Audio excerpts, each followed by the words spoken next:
क्या आपने कभी सोचा है कि आप जिस कुल और जिस परिवार में जन्मे हैं, इसी परिवार में ही क्यों जन्मे हैं? आपके माता पिता परिवार वही क्यों हैं जो हैं? आपका जीवन इतना संघर्षपूर्ण या इतना सरल क्यों है? क्या यह सब एक संयोग, एक कोइंसिडेंस है, या इसके पीछे कोई गहरा रहस्य छुपा है? आज हम जानेंगे आत्मा का निर्णय, जन्म से पहले की योजना, कर्म का प्रभाव और जन्म कुंडली में छुपे उस रहस्य को जो आपके जीवन के उद्देश्य को दर्शाता है। भारतीय शास्त्रों के अनुसार आत्मा एक यायावर यानी एक ट्रैवलर है। यह बार बार जन्म लेती है, बार बार शरीर बदलती है और अनुभवों को समेटते जाती है, इकट्ठा करते जाती है।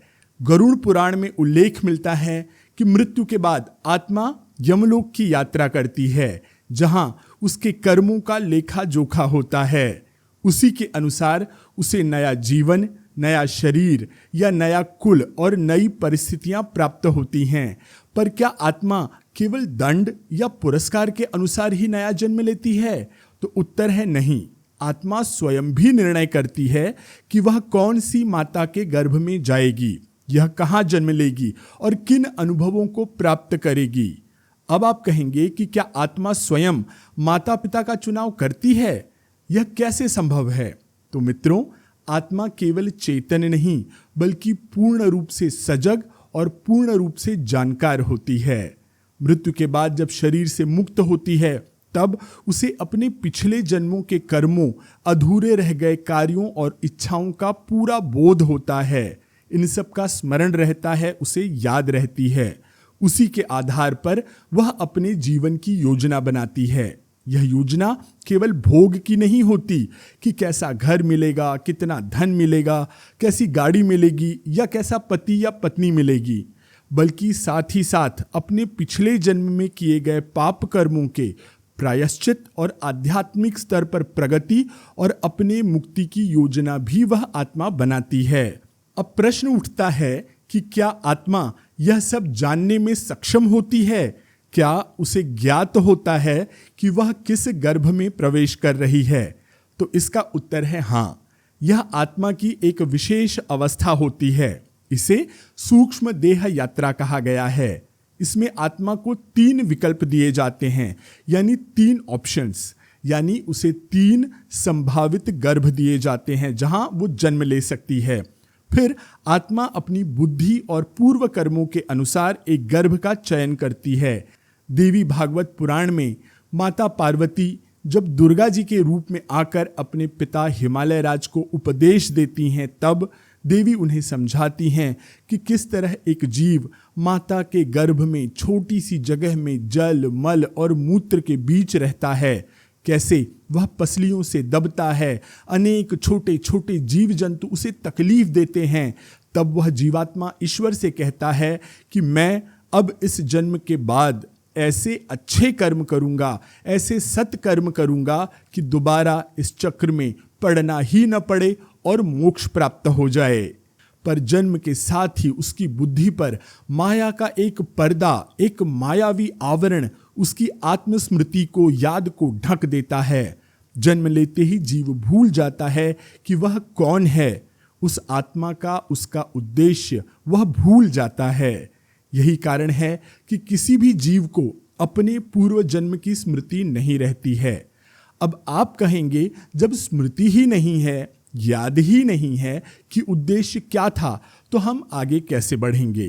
तो इसका उत्तर है आपकी जन्म कुंडली। आपकी जन्म कुंडली एक दिव्य कोड होती है जो उस आपके यानी आत्मा के उद्देश्य, स्वभाव, कर्म और भविष्य के संकेत देती है। ज्योतिष शास्त्र कहता है कि जातकम फलम आचक्षेत ग्रहाणाम बलवर्जितम, अर्थात ग्रहों की स्थिति केवल खगोलीय नहीं होती, वे आत्मा के कर्मों और यात्रा के दर्पण होते हैं, आईना होते हैं। जन्म कुंडली एक खाका है, एक ब्लूप्रिंट है, यानी कि एक नक्शा है, जीव की आत्मा के उद्देश्य का नक्शा कि कहां से कैसे कहां तक जाना है। प्रश्न उठता है कि क्या हम अपनी कुंडली को समझकर अपने जीवन के उद्देश्य को जान सकते हैं? तो उत्तर है हाँ, बिल्कुल जान सकते हैं।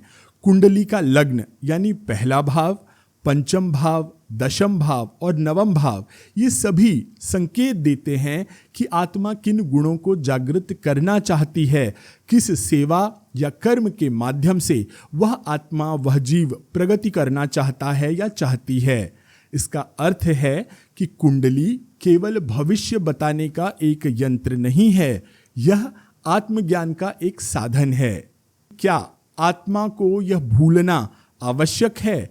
तो उत्तर है हाँ। यदि आत्मा को सब कुछ स्मरण रहे तो वह नए अनुभव नहीं प्राप्त कर पाएगी। समझ लीजिए कि यह कोई एक परीक्षा चल रही है और आपको प्रश्न दिए जाते हैं और आपकी आत्मा को उनका उत्तर स्वयं ही खोजना होता है। यही आत्मा के ऊपर उठने का यानी आत्म उन्नति का मार्ग है। अब यह भी प्रश्न उठता है कि क्या ये जो भूलना है ये स्थायी है, ये परमानेंट है? क्या कभी भी वो याद वापस नहीं आएगी? तो उत्तर है नहीं। आत्मा अपने जीवन में बार बार ऐसे संकेत पाती है, सिग्नल्स पाती है जो उसे उसका उद्देश्य याद दिलाते हैं। कभी किसी स्थान पर किसी व्यक्ति से मिलकर या कभी किसी मंत्र या ग्रंथ को सुनकर कुछ कनेक्शन फील होता है, कुछ कनेक्टेड फील होता है। वह क्षण है जब उसे अपने वास्तविक स्वरूप की झलक मिलती है और यही संकेत जन्म कुंडली में भी छिपे हुए होते हैं। जन्म कुंडली के पंचम भाव से आत्मा के पूर्व जन्म, उसकी रुचियां, संस्कार और प्रतिभा का ज्ञान होता है। नवम भाव से आत्मा के जीवन दर्शन यानी उसकी फिलॉसफी ऑफ लाइफ, उसके भाग्य और आशीर्वाद का केंद्र पता चलता है। दशम भाव उसके कर्म और योगदान को दर्शाता है, अर्थात वह कैसा कर्म करेगा और उसका समाज को क्या योगदान रहने वाला है। यदि इन भावों में शुभ ग्रह हों तो आत्मा अपने उद्देश्य को शीघ्र पहचानती है। यदि बाधक ग्रह हों तो वह मार्ग भ्रमित हो जाता है। अब प्रश्न उठता है कि हम कैसे अपने उद्देश्य को पहचानें और उसे पूर्ण करें? तो उत्तर है साधना, स्वाध्याय और सेवा। साधना से आत्मा का स्मरण जागता है, उसकी याद धीरे धीरे लौटती है। स्वाध्याय यानी ग्रंथों के पाठ करने से, श्रीमद् भगवद गीता, भागवत पुराण, रामायण, इन सब के पाठ करने से आत्मज्ञान प्राप्त होता है और सेवा से व्यक्ति का कर्म पूर्ण होता है। अब अगला प्रश्न उठता है कि क्या ज्योतिषीय उपायों से भी जीवन को दिशा दी जा सकती है? तो उत्तर है बिल्कुल दी जा सकती है। सबसे पहले पंचम भाव। पंचम भाव को जागृत करने के लिए सरस्वती या गायत्री मंत्र का जप करें। नवम भाव को जागृत करने के लिए शिव जी का रुद्राभिषेक करें, शिव जी का जप करें या तुलसी की पूजा करें। और द्वादश यानी कि 12वें भाव को जागृत करने के लिए व्रत, मौन, दान और ध्यान का अभ्यास करें। यह जीवन आपका है, इसे व्यर्थ मत जाने दीजिए। साधना करिए, सेवा करिए और इस धरती पर अपने होने के कारण को पहचानिए। परमात्मा आपकी अपनी इस यात्रा में आपका हाथ पकड़ करके आपको मार्ग दिखाए, आपका साथ दे, आपको आशीर्वाद दे। इन्हीं शुभकामनाओं के साथ मैं आशीष पी मिश्रा आपसे आज्ञा लेता हूँ। राधा राधा।